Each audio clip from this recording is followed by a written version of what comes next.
Welcome back, everyone. We will discuss data at scale. It's the next chapter after data analysis. We will gonna analyze data at scale. Introduction. What technologies do you use when you travel into the city for a day out with friends? Do you plan ahead using a variety of resources? Make a reservation for a restaurant for lunch? Think about buying tickets in advance. Do you create a WhatsApp group to do planning? For example, to decide where to meet up with your friends and what time? Do you check when the new museum you all want to go is open and read reviews about the exhib- exhibition that is currently on there and how much it costs. Having done the initial planning, do you then purchase a train ticket on your mobile phone train app and then check to see if the train you are planning to catch is running on time? Do you think about what to wear and whether you need umbrella? Do you maybe ask your personal assistant like Alexa, what is today? Having their plans, most people will then walk, cycle, or take a ride share, request an app to the train station, present their phone with QR code on their digital train ticket to the reader at the turnstile and takes basically we consume a lot of data and provide that data to companies without our people may know that this is happening, may suspect that it is happening, or be totally unaware of the data that they are generating and how it is being used, as well as the data which they are. Another nefarious use of data collected by individuals use of social media, online services, and apps is to then target people with news, encourage them to vote in a particular way, or scam them to divulge personal information. So we will discuss this in which data could be used for manipulation. So this chapter on data different is a different volumes that can be analyzed for new interventions. While having access to large bodies of data enables analysts and researchers to address large, important issues and economic issues. Actually, there to do this because of societal concerns. Whether someone's privacy is being violated, data being collected about them, and whether the data used to decisions such as the provision of insurance and loans are fair and transparent. So, for some cases, the that is being constantly uses AI to use for scenarios for that. Is great for the combination of vast amounts of data from many sources and the availability of increasingly powerful data analytics to analyze the data. It's not possible to discover new information that is not available from any single data source. These enable new research to conduct understanding human behavior environment problems through just collecting and analyzing data. For example, technologies used at an airport like this, how is that revealed to those at the airport? Is it enough only to show data that can manage people flows and bottlenecks?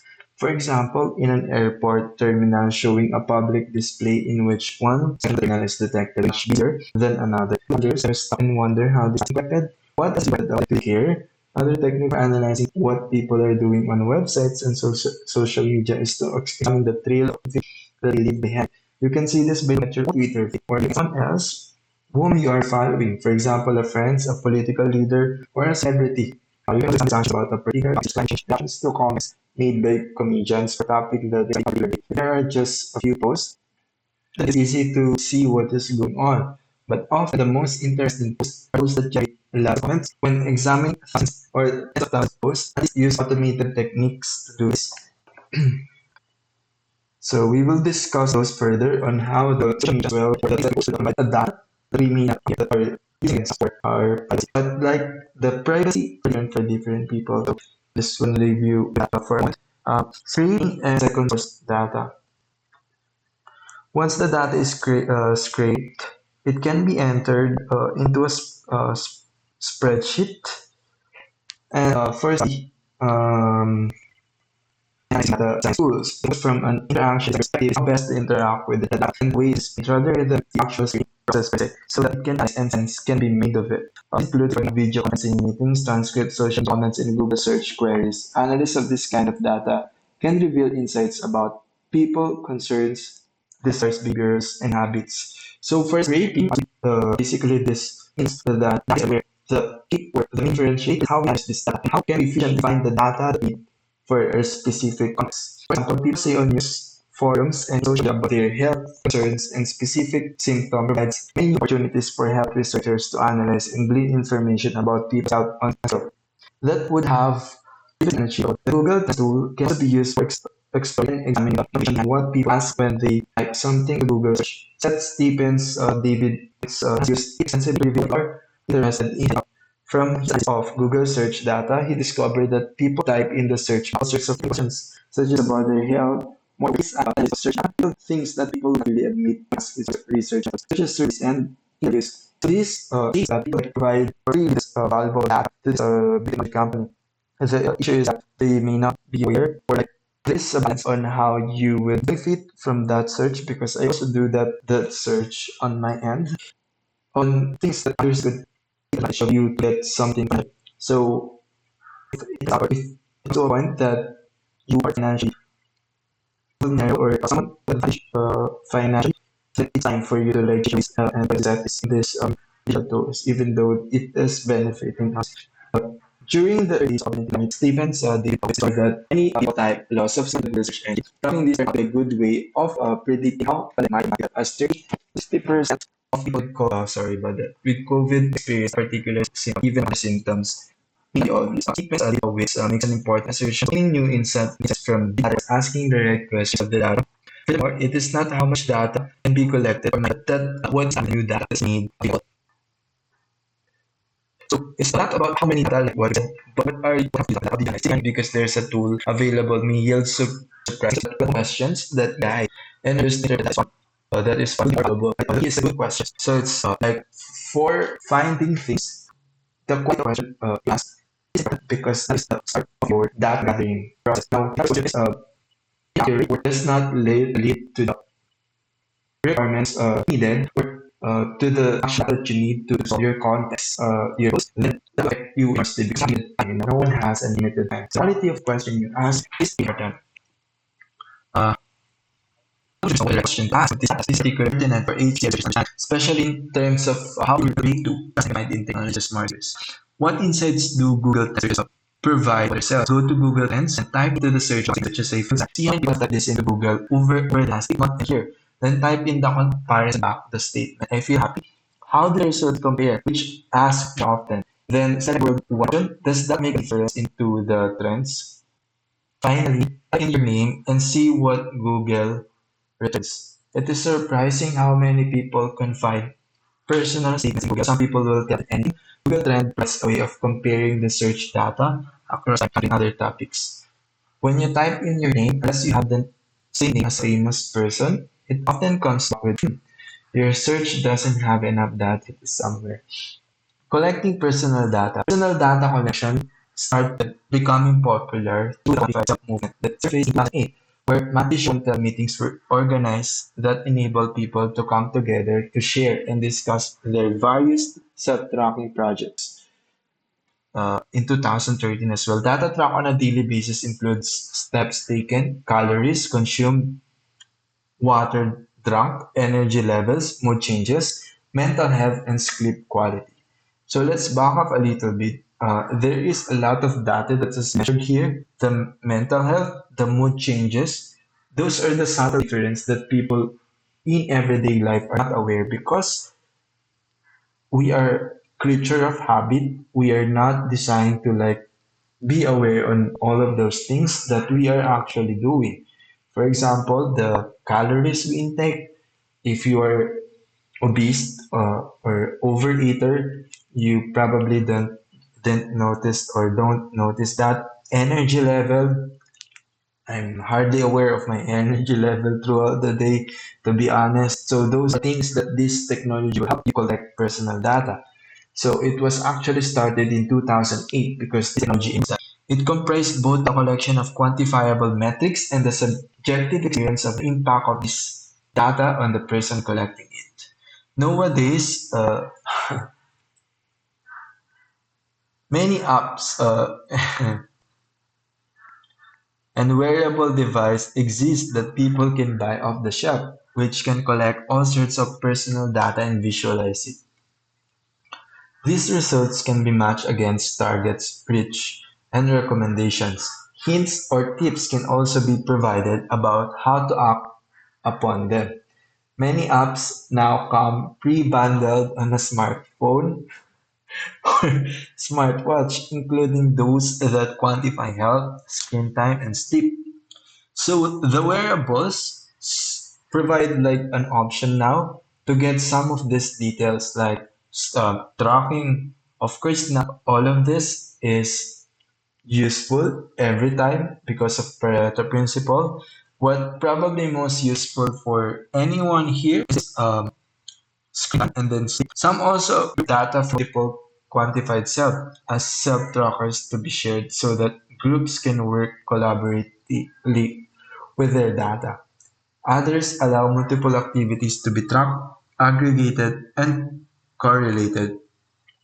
So some of these track tool apps, it allows you to multiple activities and aggregate it and correlate it into one dashboard, which is amazing. In your mobile app, you can probably there's probably an app that to do that. The common type of apps are for physical and behavior tracking. Condition for many people tracking personal data over to see how well they are doing completed to a set target, a comparison with the week before, and so on. So it allows you to track what's happened present and past, which is in itself is useful. Self-tracking is also used by people who have condition or disease, such as monitoring blood glucose levels for those who have diabetes. This kind of self-care monitoring has been found to help people engage in reflection when looking at their data and then learning to associate specific indicators with patterns of behaviors. Making this connection can increase self-awareness and provide them with early warning signs of potential problems. It can lead them to avoid certain events or adjust their behavior accordingly. Many people are also happy to share their track data with others in their social networks, which has been found to enhance their motivation.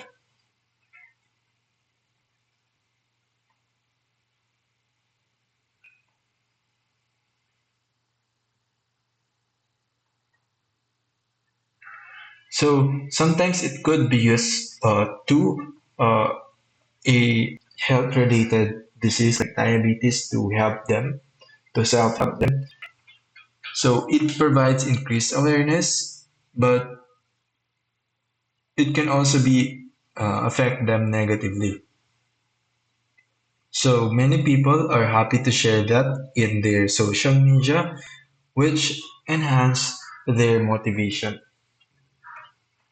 This raises question as to how much data should be kept and how long.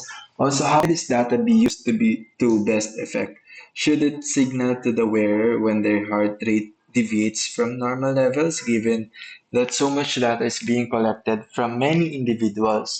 Would it be useful for health clinicians and individuals that have access to this data in order to see trends and comparisons? How can this be made to be both informative and reassuring without increasing someone's anxiety about their health? Much thought needs to go into providing information in a way that will not cause unnecessary panic. Visualization and reflection tools can also be designed for people to customize and annotate data to meet their specific needs. So visualization is because it is the part of the perceptual awareness or the capability of humans to understand things. We will gonna discuss or this in detail later.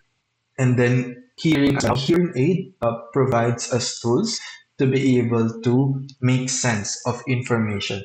Because again, we're amplifying our cognitive ability with this tool. So this is the how much data do self-monitoring health apps needs.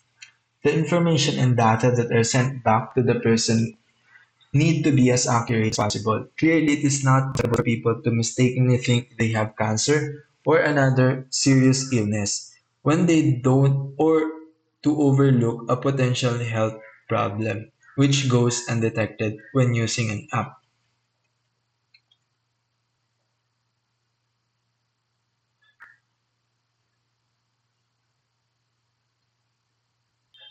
One of check for completeness before the data goes to the analysis component of the machine learning app. However, to achieve this needs more personal data such as demographic, medical history, family history, and other factor information. How will people feel about divulging of personal information onto their smartphones for this? So the thing is that the more uh, open or vulnerable are you with your information, such as your age, what is have you done in the past, like prompting ChatGPT your history. This is you. This is what you have done.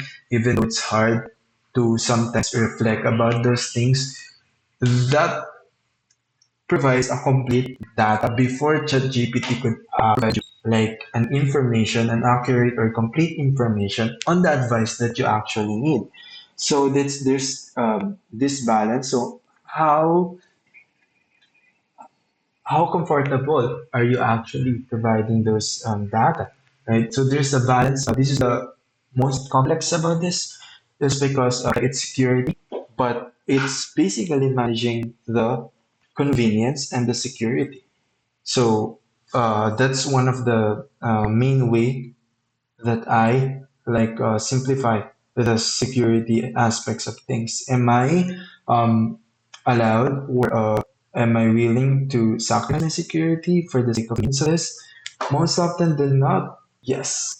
In addition, how all doctors are, but just because I have like an experience in security. That's why I have like an intuition on what information I can and cannot provide. In addition, how will doctors and other medical specialists feel? Will their relationship with their patient change? So many doctors appreciate informed patient, but many doctors that doesn't want them not to be informed because they don't feel important. But for like those doctors that don't feel important because their patients has a lot of data, I would not like that doctor. So that's for my personal opinion. Crowdsourcing data. The idea of crowd working together has been taken one step further in research, where many researchers from all over the world come together to work on large problems such as climate science and community-driven strategies that seek multiple voices for addressing government and civic problems. The goal of this approach is potentially to enable hundreds, thousands, and millions of people to contribute to scientific research through collecting data, ideating, and critiquing each other's design and research projects. Very useful for addressing large problems such as migrations or climate change. So, big problems could be solved by big data. And yes, big data provides a lot of help when it comes to solving big problems. That's why it's being used for crowdsourcing. Many citizen science and citizen engagement projects crowdsource data at scale and in doing billions of data points, sensor readings from discussion, which are collected by many different people from across the world. An example of a project where a mass of health data was collected rapidly was during the COVID-19 pandemic. The aim of the research was to collect data to inform the diagnosis of COVID-19 by developing machine learning algorithms, and from these develop a smartphone. Volunteers were asked to upload short their copying and voice samples and report symptoms they had COVID-19.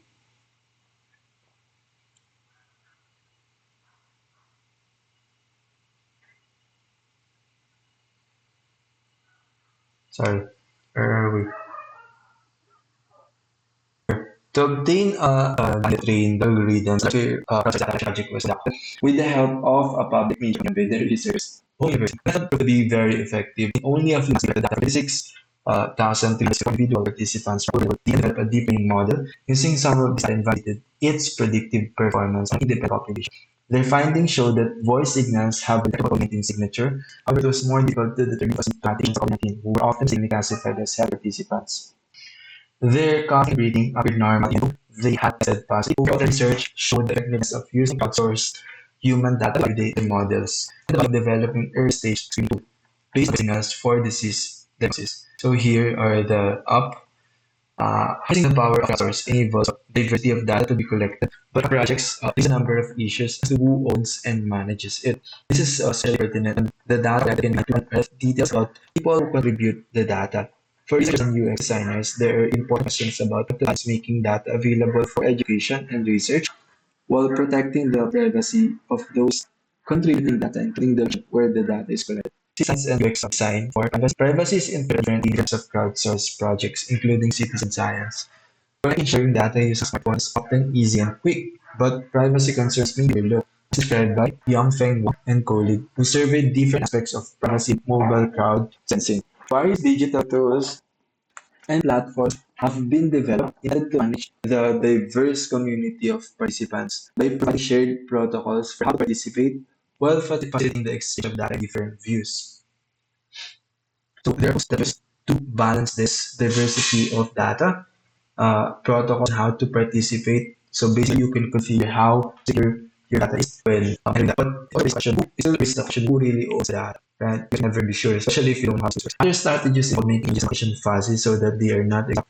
This is also a strategy for keeping the location of rare species observations confidential, such important to prevent people from finding where rare plants are and taking them. For example, iNaturalist has geoprivacy that setting that can be set to open or private. Observations are used to hide the exact location of a species. Figure 10.3. Set analysis is a technique that is used to infer the effect of a group of people or crowd. Is phrases people post in social media and other forums are scored as indicating negative, positive, or neutral sentiments when offering their opinions or views. These views vary along a continuum from negative to positive. For example, negative 10 to plus 10, where negative 10 is the most negative, 0 is neutral, and plus 10 is the most positive. So here is the standard or proven way to do the sentiment analysis, negative 10, positive 10, to scale the or to measure emotions of people. Sometimes sentiment systems provide quantitative measures that identify if the positive or negative sentiment is associated with a specific feeling. For example, anger, sadness, or fear. Negative feelings or happiness, joy, or enthusiasm, positive feelings. The phrases are extracted from people's tweets and texts, on interviews and social media contributions. Their facial expressions, when looking at ads, movies, and other digital content, customers' voices can also be classified using the same skills. So here, what we did is we used the hearing aid, which is our voice, and then other the way we like interpret it is in chapter 6, which is when you're going back, emotional interaction. It is also from people's tweets, from things that they write, they review, and their contributions. What is their data and their facial expression? It activates our visual aids, so it allows us to make sense of this sentiment. Algorithms are tied to the data to identify and classify them in terms of the level of effect that has been expressed. There are numbers of online tools that can be used to do this, such as Display or follow link for a tutorial. Sentiment analysis is often used by marketing and advertising companies to decide on what ads to decide and where to place them. In addition, it is increasingly being used in research to study social science phenomena. So these are specially people. For example, Bernard Effendi in 2008 used sentiment analysis to study people's opinions about the use of public transportation. From their tweets, in particular, she was interested in determining where the positive and negative opinions were, which could be used as studies for making a case about how to improve public transportation. This is used in Indonesia, where there is congestion. However, sentiment analysis is a technique. It's not an exact science and should be more as heuristic than objective evaluation method. So heuristic, you not heuristic, so that's a set of like criteria that you're checking things against.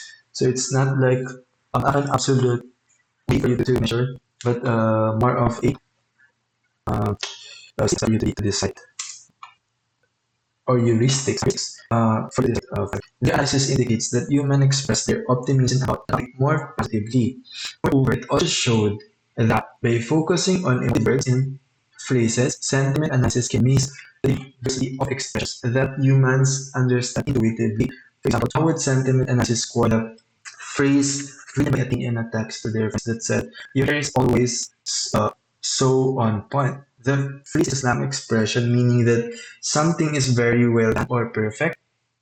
It's used mainly by teens to praise someone who has done something amazing. So the analysis would probably give it a neutral score, whereas people in the know would give it a positive score.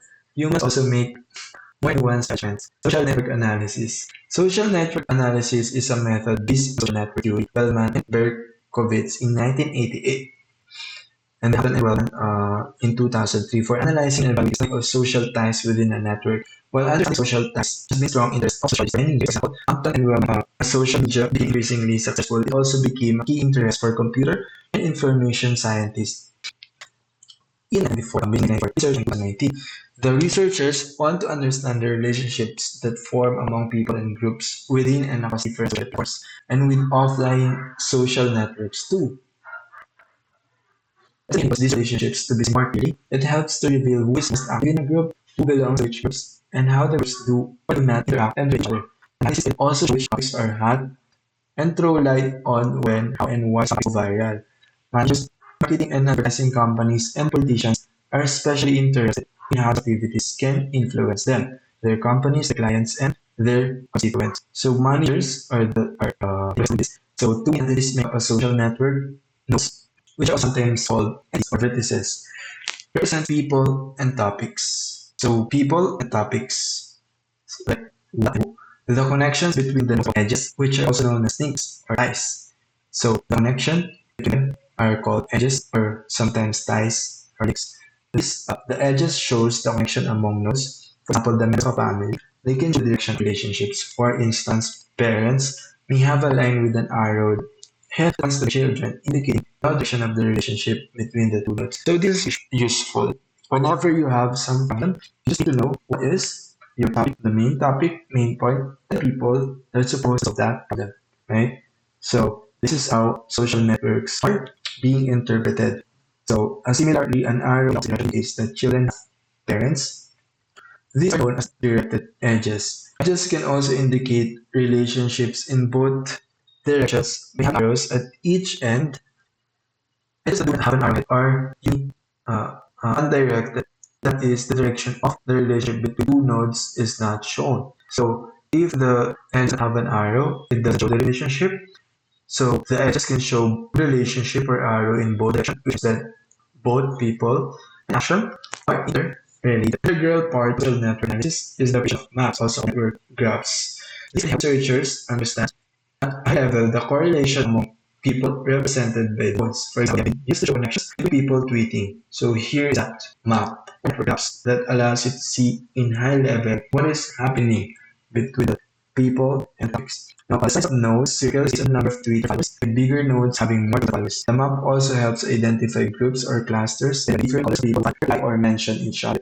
There are other interesting relationships that can be teased in social analysis. We also know more about the context of the discussion. After reading some of the tweets, without explanation, you can make a deeper interpretation of the network. For example, what might be going on the left of the network? There are many edges, the gray showing a few orange nodes, some of which are at the bottom of the diagram, and some which are closer towards the network. So basically, in this graph, it is considered a qualitative data.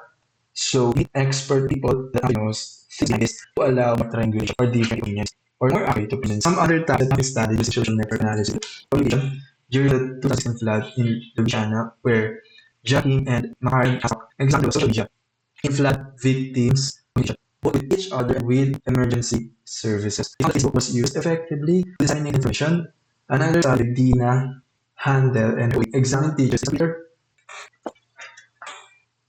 So here the messages in a was studied using social media. But Facebook was used effectively to disseminate information. This is Facebook to disseminate information. Although these networks are really useful to disseminate and display cluster flyers and network feeder takes practice. So like learning how to analyze of what it means to analyze this data to be expert takes practice. But it's amazing, right? That we're able to create those available for anyone really that allows us to create this class and what to like create it. There are numerous tools that enable beginners to straightforward. Two of them most well network analysis tools are NodeXL, which runs on Windows-based machine, Gephi, which runs on Windows and Mac OS. Each videos are available that use this tool. So here an example. Here's a Gephi tutorial on network visualization and analysis. Let's see. Let's just skip. So yes, what user interface that allows you to like drag and drop, and the information in that is, and part of that is that the information is there, and then it allows you to create these edges, um, the what do you call this nodes now. So yeah, so there's a tutorial. There's a lot of tutorial here. So you know, to use this representation. How to prove people's action to talk. One approach is this provocative probe, which we discussed in the previous video. Uh, so you can use that information like their reaction to Trump because to ask where did you get into this list of pieces. So it asks you your previous history, right? Kind of like a different way of asking your previous history. For example, it is the setting up a fake system in place to disrupt the accepted norms. That's interested in how you react to having their urine analysis in a public. Here is that, and then here's the sign that this facility is proud to person having behavior this is recorded. For example, this is one. But basically, the middle mistake how they have been doing this. But some people are happy that they were able to check if they have this or kind of but some researchers how intense they were. Arguably, these patients developed this idea how if the researchers had just asked would they mind if urine were analyzed in public toilet, what do you think of type of study? Is it a good way to read about it that talking in society or is it a step too far? Last part. The goals of the picture about the major population mental health. The one or two sources of data were used. For instance, interviews or surveys. One of the first comprehensive studies to this was in 2017, which was concerned with learning more about students' mental health. In particular, the research team wanted to know why some students do better than others other times of stress. Why some students burn out and still others stop out. They also address the effect of stress, workload, social ability, sleep, mental health on lead to spectrum. So, see, there's a lot of things that we are measuring here. It's not easy to reading data. We're planning multiple so that I'm going to how to best help students. So, like, term researchers from the core, the study that are managed in the United States. They develop an app that runs like 4 than 5 without this needing to do anything. Peak time, bedtime, sleep, duration. Number of conversations and duration of each conversation per day. The kind of and amount of physical activity, walking, sitting, running, standing, so on, where they were located, and how they stayed there. That is the norm in class participation and so forth. The number of learners, student and social group throughout the student mobility, others in the building, and their stress level through a peak and term. Positive effects, how they feel about themselves, eating habits, and when they ate up with comments on campus about national events, for example, Boston Marathon bomb, which was in on that time. They also use number of mental health surveys and collected student grades. These were used as truth for evaluating mental health and public performance respectively. The researchers went to great lengths to ensure that all of the data was anonymized data set to protect the privacy of the persons. So it was surveyed for this information to, so that they know the profile of these people they were collecting interviewed. Now the researchers implement data collected automatically from the students' phones and there are several new things about here, particularly found behavioral factors that have been tracked on their smartphones were correlated to grades, including activities of conversation interactions, mobility, research, attendance, studying, and party. Figure 10.7 show a graph indicating relationships between the assignment, deadlines, attendance, and sleep. It shows that students are very active at the beginning of the term, very little sleep. This says that they are out partying a lot. They also have attendance rates at the beginning of the term. As the progresses, however, their behavior changes by the end of the term. Sleep, attendance, and activity all have dramatic. So it was collected on their smartphones. These the kind of physical activities are questions that were asked to the student during this 10-week.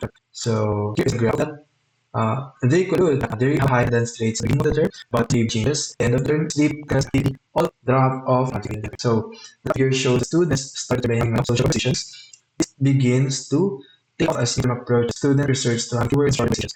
After that, it's to having more and more conversations. The bottom figure shows students start out albeit have reputation, feeling good about themselves. They appear relaxed, high mood, are active, going to gym. These subject attributes all start going as the and presumably assist as the rise of loneliness. Visualizing for data. Much of the data people with their work in everyday life is displayed visually.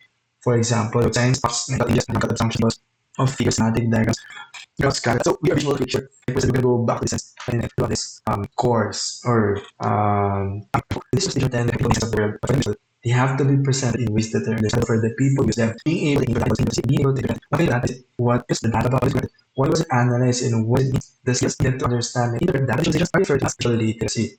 sensitivity, different levels of visual literacy and other fields of using visualizations. It also depends on the books that they read, the course they took in college. If they did some computer, it actually be able to understand how to draw, how websites are constructed. If they major in the development, you're able to see why it's like this and why this is being used for this. So those things and apps that affect how data are being spotting or recognizing this visual interfaces or visual actions. Communities, environmental data.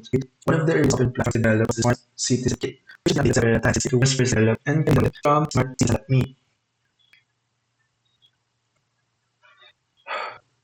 This consists compression of recognizers measures nitrogen dioxide, carbon dioxide, sunlight, noise pollution, temperature, and media level. So the data recorded from the platform is connected to a live website that can be accessed by anyone. So the first was introduced for this type of visualization for different features that such as sunlight, noise pollution. In our case, this used to be different or specialized or now made the visual representation of this, which is like in one row in one website that you can access using level so this data is presented via dashboards and visualizations, graphs, that is from other smart systems up to the world can also be applied to dashboards in compare data collected from different sources. Even a representation of amounts of data, for example, 200 items can be harder if the people try to measure to understand and the way that data is being displayed. Furthermore, some representations such as bar graphs and graphs are described in chapter 9 in misleading ways.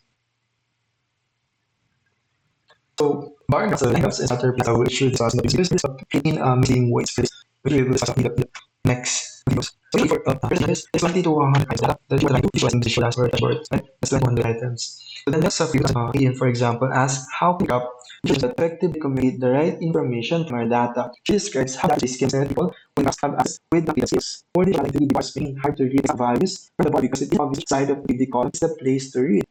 So it's not information or irrelevant information. Visualization requires canonical of representation, for instance, bar charts or pie charts, along with the maps and visualization techniques to enable people interact with the data online, panning and zooming in and out of the disease. So that's about important. So this visualization representations are charts or pie charts, along with maps and advanced visualization techniques to enable people interact with the data online by zooming in and out of the display. So one of the best features it allows zoom in out the data in an active way of analyzing quality data. So this is what it allows you to do, it allows zoom in and out. But in actually, you do not need to go back to that online. There are techniques that zoom in help people to explore complex data visualizations. So it allows you to do complex in application capability by knowing how to zoom, when to zoom in out. It's kind of like people ask of you, how to zoom in, when to zoom in out. That is especially in the frameworks, right? That's how you usually pick, especially for managing jobs. Features may be used for setting television mobile devices often referred to as mobile visuals. For example, completion display different chapters are interfaces shows a kind of miniature visualization that developed specifically for using or watch extended for the weather where you see a glance. So basically this representation to mobile devices. Imagine this kind of powerful your mobile device.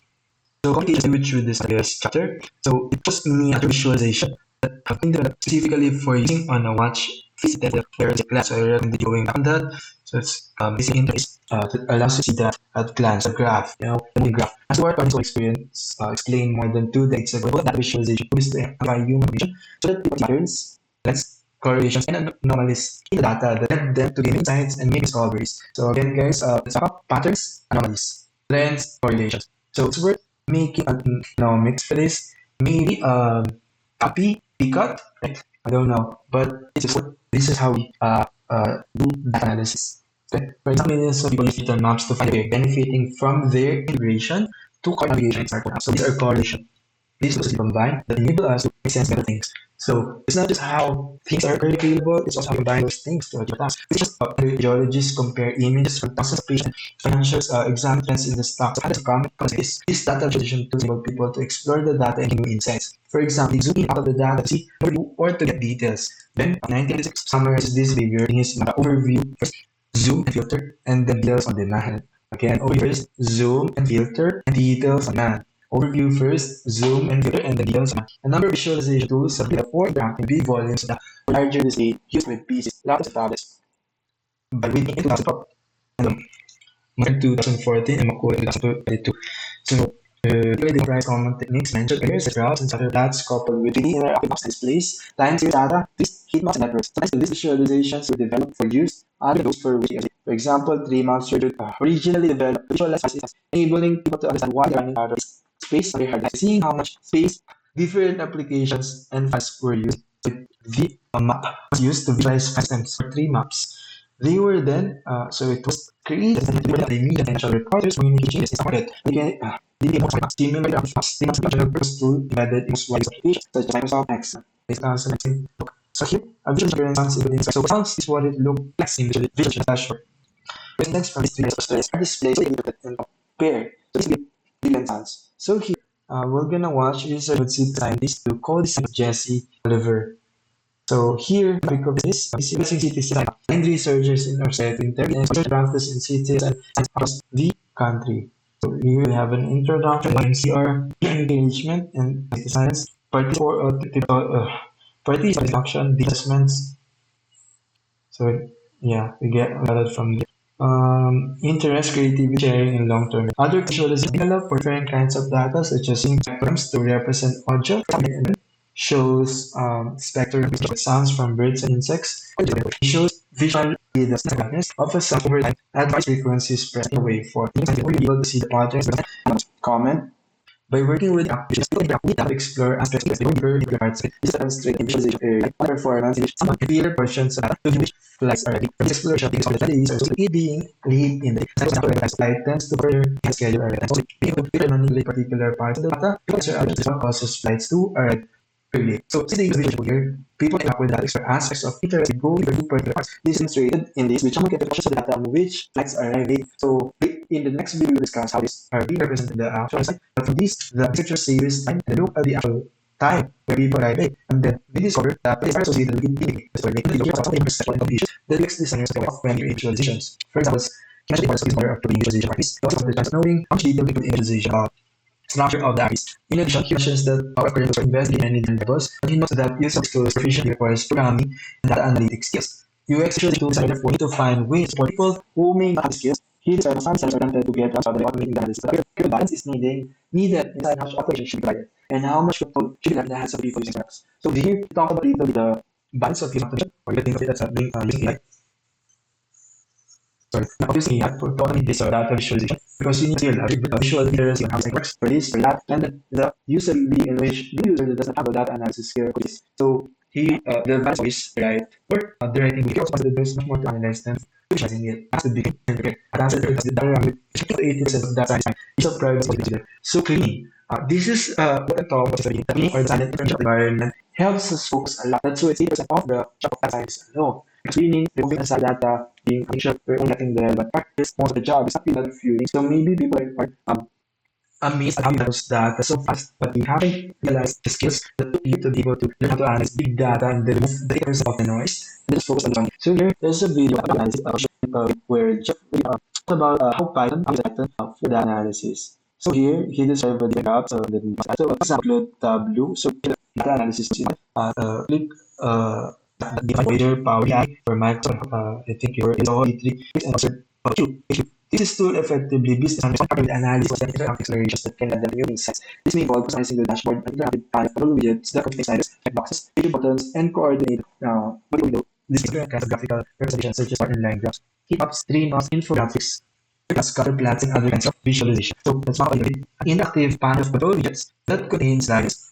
checkboxes, radio buttons, and multiple displays of different kinds of graphical representations such as bar, line graphs, heat maps, infographics, word clouds, scatter plots, and other kinds of visualizations. All the items in the dashboard are coordinated and draw for the same data to investigate particular questions of interest. In other words, here, the components of particular question in one point, one question you're trying to ask, one question you're trying to achieve. In other words, components of the dashboard are linked together, so they coordinate. So all the points on that dashboard that you enter are only the relevant information that forms a whole. You can see the data in different and to explore how it changes the interface using different visualizations as they decides and other questions. The managers can also make the same dashboards available to other employees across their company so everyone can see, discuss, and interact with the same data. So here is an example related to see information. A challenge is how to make this more powerful tools to people who want to search topics, personal finance, and health data. But we're not trained as analysts and who do not want to work with analysts. Increasingly, AI are incorporated into automated data analysis tasks, making it easier for other people to use. Natural language interfaces have also been developed easier for people to ask easy questions. For example, the blue ask data someone type of question in everyday language to show the process. For the first quarter, the blue data consider the relevant visualizations. These dashboard boards vary a lot, and there's a program graphs and other visualizations into them. Output 2018 argued that deep understanding is needed about how the context can influence the usability of dashboards. Each designers to develop dashboards for different types of uses and for a wide range of people. This work involves analyzing dashboards, first reviewing publisher papers written by researchers, then they carry out a quality study in which they classify the papers for different dashboards and layers. They characterize the dashboards according to design goals, level interactions, and the way in behaviors. Figure 10.13 shows example of the same kinds of dashboard that they identify. So we look at this results on how our different was published and research. Again, this is university. So it was the research student, and then eventually corporation or businesses implemented their context framework. So in 2018, also advocates for 10 stories, and here is the context that data visualization represent. They point out the challenges that people encounter if interacting with visualizations and enabling them to have more control over how they configure and use dashboards. A further challenge involves finding ways to support people in developing data, visual, and analytic literacy. So it's a challenge for people to be aware of how to use this. So the most common issue is that for them to be able to know or to provide more control to the dashboard. But how can you if you don't know fuck all of study tools, right? So you develop a story, you're kind of stories. The first is making a in this different essential therapies and for putting information. The game shows maximum and minimum temperatures at the time. And it's like a diagram of a sunny day with some plus, even though it's like it's also easy to see the points from the south. And presumably the circle represents a compass and the direction in its direction. So we'll continue this in the next video. Again, guys, for watching you. Peace.